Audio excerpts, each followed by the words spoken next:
কৈ থাকো নহয় মিয়া খেদিব লাগে আপুনি বিশ্বাস কৰেনে আমি যাক মিয়া বুলি গালি পাৰি থাকো এই মানুহখিনিয়ে যেতিয়া খেতি পথাৰত ব্যস্ত হৈ থাকে আমি ৰজা ঘৰিয়াৰ পৰা টকা লৈ বিহু পাতি থাকো যেতিয়া তেওঁলোকে পথাৰত মৰাপাটৰ খেতিৰ পৰা বছৰত 4-5টা খেতি কৰি পেলাই আমি চৰকাৰৰ পৰা টকা লৈ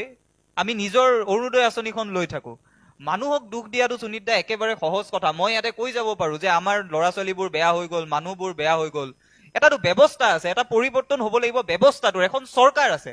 দায়িত্বটো চৰকাৰৰ চৰকাৰে যদি মানুহক উৎসাহিত কৰিছে যে 1250 টকা দিছো বুলেটখন দি দিছো স্কুটিখন তেল দি দিছো এই পৰ্যায়লৈকে যদি কথাবোৰ গুচি গৈছে তাৰ সমান্তৰালভাৱে কিন্তু উন্নয়নমুখী কাম কাজ হৈছে নাই সেইটো মৌলিক প্ৰশ্ন তাৰ কথাৰ ওপৰত ৰাজনীতিটো নিৰ্ভৰ হৈ থকা নাই যাক 1250 টকা দিয়া হৈছে যাক এখন কিতাপৰ সলনি 1250 টকা দি কোৱা হৈছে যে আপোনালোক ইয়াত ব্যস্ত থাকক আপোনালোকে অধিকাৰৰ প্ৰশ্নবোৰ নকৰিব আপোনালোকে নুসুধিব যে কাৰ ল'ৰা ছোৱালীৰ কিমান সম্পত্তি হ'ল আপোনালোকে নুসুধিব